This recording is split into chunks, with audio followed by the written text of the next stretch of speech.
ডরায়েন না, এই টাইটেল দেওয়া ছাড়া উপায় ছিল না। আমরা ভাবতেছি দেশের কি হবে, সবাই ভাবতেছেন না কি আসতেছে সামনে, ইলেকশন হবে কিনা, আওয়ামী লীগ আবার ফিরে আসবে কিনা, হাসিনা ফিরে আসবে কিনা, আপা ফিরবে কিনা। কিন্তু এর চাইতে জরুরি প্রশ্ন হইতেছে, আমি আপনি বেঁচে থাকবো তো? আমাদের সন্তানেরা বেঁচে থাকবে তো? হাসিনা তো আমাদের সন্তানদের পাখির মতো গুলি করে মারছে, কিন্তু আজকে সরকারও মারতেছে আমাদের আর আমাদের সন্তানদের।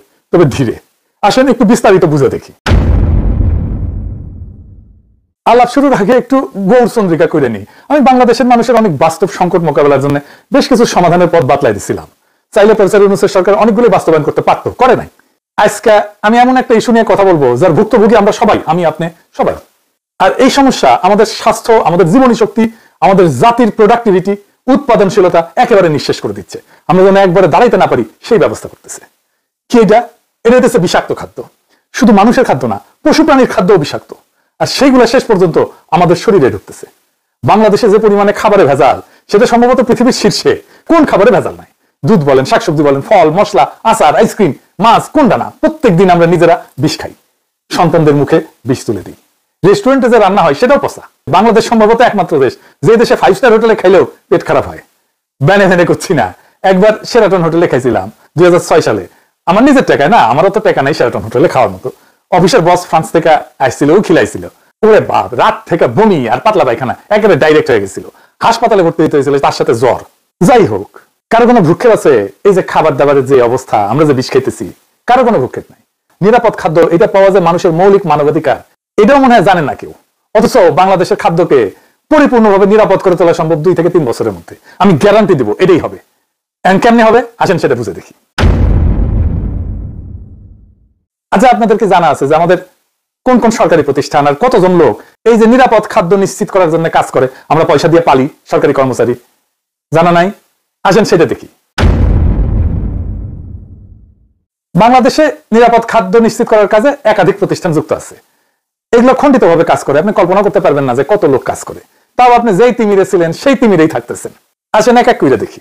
বাংলাদেশ নিরাপদ খাদ্য কর্তৃপক্ষ, BFSA, এদের কাজ হইতেছে স্বাস্থ্যসম্মত খাদ্য নিশ্চিত করার জন্য বাংলাদেশে প্রতিষ্ঠিত মূল এবং সবচেয়ে গুরুত্বপূর্ণ সংস্থা হচ্ছে এটা। এরা খাদ্য উৎপাদন দেখে, প্রক্রিয়াকরণ দেখে, আমদানি দেখে, বিপণনের প্রত্যেকটা স্তরে খাদ্যের মান পর্যবেক্ষণ এবং নিয়ন্ত্রণ করে। এটা বিভিন্ন সংস্থার কার্যক্রম সমন্বয়কারী বা আমব্রেলা বডি হিসেবে কাজ করে। অনুমোদিত লোকবল 365 জন। 2 নাম্বার, জাতীয় ভোক্তা অধিকার সংরক্ষণ অধিদপ্তর, DNCRP। আপনারা দেখেন যে মাঝে মাঝে ম্যাজিস্ট্রেট যায় দোকানে দোকানে, এটা হচ্ছে এই ভোক্তা অধিকার সংরক্ষণ অধিদপ্তর থেকে। এরা সরাসরি খাদ্যের ভেজাল বা অনিরাপদ উৎপাদনের ব্যবহার রোধে কাজ করে। এই সংস্থায় বাজার অভিযান পরিচালনা করে এবং অস্বাস্থ্যকর এবং ভেজাল খাদ্য বিক্রির বিরুদ্ধে আইনানুগ ব্যবস্থা গ্রহণ করে। ভোক্তারা যদি অভিযোগ করে তার ভিত্তিতে তারা তদন্ত করে জরিমানা করে। এদের লোকবল অনুমোদিত 664 জন। 3 number, Bangladesh standards and testing institution, BSTI, সিল দেখেন না BSTI এর, এটা হইতেছে সেটা। বিভিন্ন খাদ্য পণ্যের মান নির্ধারণ করে এবং সেই মান অনুযায়ী পণ্য উৎপাদন হচ্ছে কিনা সেটা নিশ্চিত করে। তারা পণ্যের অনুকূলে BSTI এর একটা সিল দেয় যা পণ্যটা নিরাপদ কিনা এইটা নিশ্চয়তা দেয়। খাদ্যের ভেজাল রোধ এবং সঠিক পরিমাণ নিশ্চিত করতে BSTI নিয়মিত ভ্রাম্যমাণ আদালত পরিচালনা করে। বর্তমানে এদের 664টা পদ আছে, আরো 1600 পদ এই সরকারি নিয়োগ দেবে, এটা পরিকল্পনা গ্রহণ করা হয়েছে। 4 নাম্বার, জনস্বাস্থ্য ইনস্টিটিউট, IPH। এইটা স্বাস্থ্য অধিদপ্তরের অধীনে থাকা জনস্বাস্থ্য রক্ষার জন্য একটা গুরুত্বপূর্ণ প্রতিষ্ঠান। এর অধীনেই আছে national food safety laboratory, NFSL। এই যে এটা খাদ্যের রাসায়নিক এবং মাইক্রোবায়োলজিক্যাল পরীক্ষা, অণুজীব পরীক্ষা, এটার মাধ্যমে গুণগত মান এবং নিরাপত্তা যাচাই করে। এটা দেশের অন্যতম প্রধান খাদ্য পরীক্ষাগার। এইটার লোকবল আমি ঠিক খুঁজে পাই নাই, কিন্তু অনুমান করি এটা 100-র মতো হবে।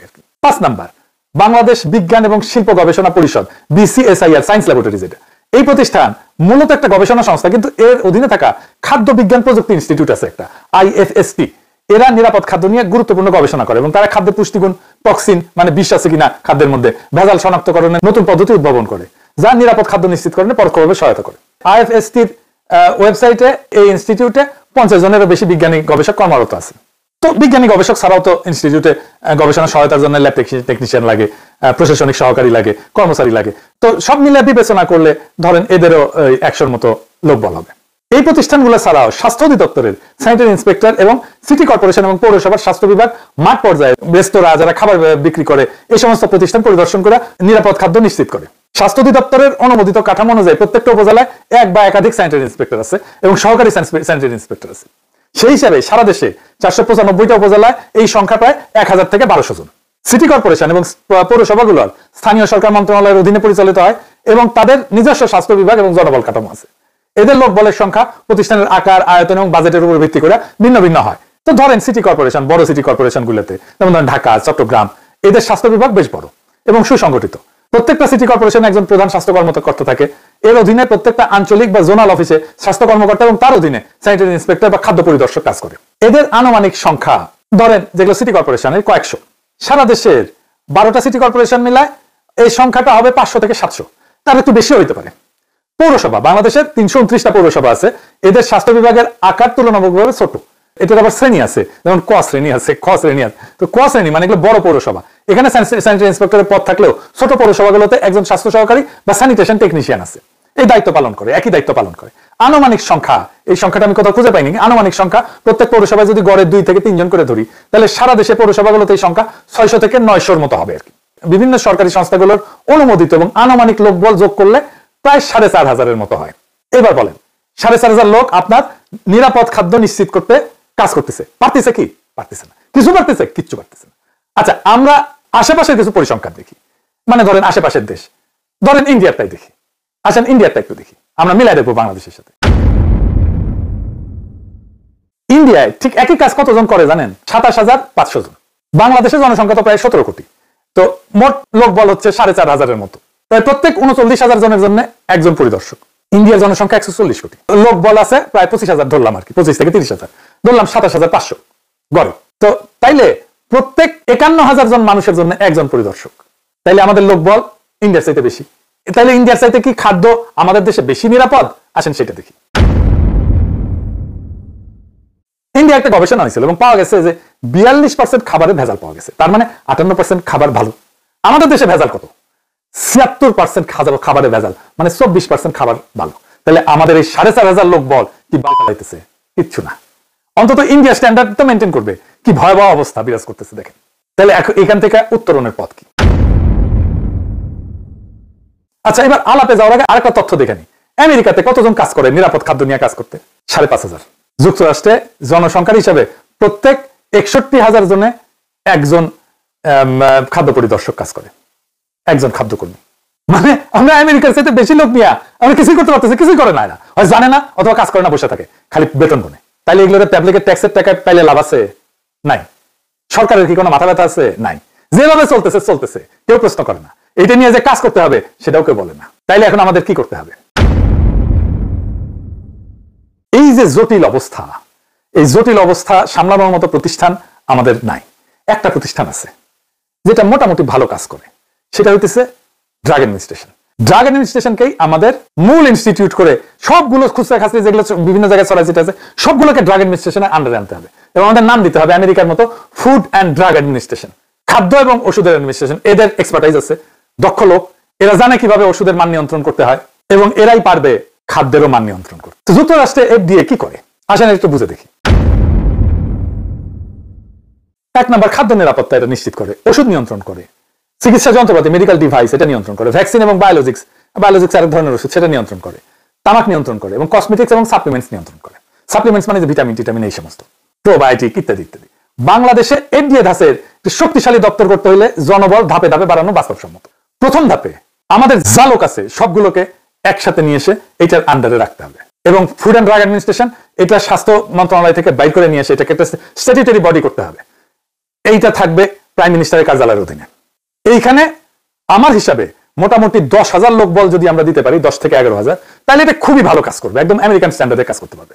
তাইলে যে সমস্ত খন্ড খন্ডভাবে খাদ্য এবং ওষুধ নিয়ন্ত্রণে বিভিন্ন সংস্থা আছে সেটাকে একটা ছাতার নিচে আনতে হবে। প্রথম ধাপে ডিরেক্টর ড্রাগ অ্যাডমিনিস্ট্রেশন DGDA এবং BFSA যেটা নিরাপদ খাদ্য কর্তৃপক্ষ, এই দুটোকে একীভূত করতে হবে, কারণ এই দুই প্রতিষ্ঠানই যথাক্রমে ওষুধ এবং খাদ্যের মূল নিয়ন্ত্রক।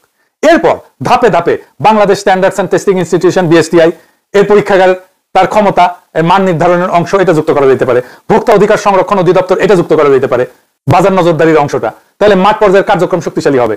তামাক নিয়ন্ত্রণ সেল এটা স্বাস্থ্য মন্ত্রণালয় আছে এবং শিল্প ও বাণিজ্য মন্ত্রণালয় আছে। তো এইটা দুই জায়গা থেকে আলাদা করে এই FDA এর আন্ডারে দিতে হবে। আর কসমেটিক্স, আমি জানি না কসমেটিক্স কেউ দেখে কিনা, কসমেটিক্স এবং সাপ্লিমেন্টস নিয়ন্ত্রণের জন্য DGDA এবং BSTI থেকে নতুন দপ্তরে স্থানান্তর করলে পুরা খাত একটা ছাতার নিচে চলে আসবে। এইভাবে ধাপে ধাপে আগাইলে বিচ্ছিন্ন সংস্থাগুলো একীভূত হয়ে পূর্ণাঙ্গ food and drug administration of Bangladesh গড়ে উঠবে। আমি আগেই বলছি যে পুরা দপ্তর সাজাইতে 10 থেকে 11,000 লোক লাগবে। যদি আমরা এটা আমেরিকান স্ট্যান্ডার্ডে চাই, আমাদের হাতে আছে 4,500 লোক, তামাক নিয়ন্ত্রণের সাথে যুক্ত আছে প্রায় 1000-এর মতো, তার মানে 5,500 হইল। আর ড্রাগ অ্যাডমিনিস্ট্রেশনে প্রায় 1100 লোক আছে, তার মানে 6,600 লোক আমার কাছে এখনই রেডি, আমরা তাদেরকে বেতন দিই। এই জনবল আমার এখনই আছে। তো কোন দপ্তর কিভাবে কোথায় যাবে তার একটা খসড়া করছি এইভাবে। এই যে সাহেব, এটা একটু পাশে দেখান, আমি বলতেছি। প্রথমে আসবে ওষুধ প্রশাসন অধিদপ্তর ডিজিডিএ, এইখান থেকে ওষুধ নিয়ন্ত্রণ হবে, মেডিকেল ডিভাইস, ভ্যাকসিনের নিবন্ধন হবে, মান নিয়ন্ত্রণ হবে, কসমেটিক্স এবং সাপ্লিমেন্ট সংক্রান্ত সব দায়িত্ব সরাসরি ফুড অ্যান্ড ড্রাগ অ্যাডমিনিস্ট্রেশন বাংলাদেশে চলে আসবে। এরপরে যুক্ত হবে বাংলাদেশ নিরাপদ খাদ্য কর্তৃপক্ষ বিএফএসএ।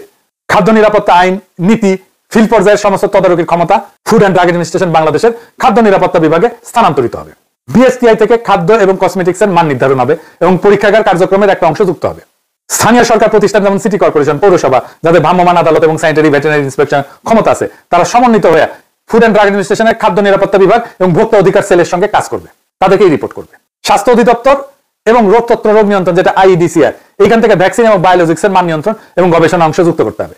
ভোক্তা অধিকার সংরক্ষণ অধিদপ্তর মানে ডিএনসিআরপি, এটার বাজার নজরদারির একটা অংশ যুক্ত হবে, যাতে খাদ্য এবং ওষুধ সংক্রান্ত প্রতারণা প্রতিরোধে food and drug administration Bangladesh কার্যকরভাবে ভূমিকা রাখতে পারে। সবশেষে স্বাস্থ্য মন্ত্রণালয়ের তামাক নিয়ন্ত্রণ সেল এবং শিল্প ও বাণিজ্য মন্ত্রণালয়ের তামাক উৎপাদন এবং বিপণন অনুমতির ক্ষমতা একত্রিত হয়ে ফুড অ্যান্ড ড্রাগ অ্যাডমিনিস্ট্রেশন বাংলাদেশের তামাক নিয়ন্ত্রণ বিভাগ গঠন করবে। এইভাবে ডিজিডিএ থেকে ওষুধ, বিএফএসএ থেকে খাদ্য, বিএসটিআই থেকে মান নিয়ন্ত্রণ, স্থানীয় সরকার থেকে ফিল্ড ইন্সপেকশন, ডিজিডিএস এবং আইডিএস থেকে ভ্যাকসিন, ডিএনসিআরপি থেকে বাজার তদারকি এবং টোবাকো সেল থেকে তামাক নিয়ন্ত্রণ সব একত্রিত হয়ে একটা পূর্ণাঙ্গ food and drug administration of Bangladesh গড়ে উঠবে। বিষমুক্ত খাদ্য মানে শুধু স্বাস্থ্য না, এটা আমাদের অধিকার, এটা আমাদের ভবিষ্যৎ। আমরা চাই দুধে বিষ না, বিশুদ্ধতা। আমরা চাই শাকে রাসায়নিক না, প্রাণের গন্ধ। আমরা চাই রেস্টুরেন্টে ভোজ, হাসপাতালের শয্যা না।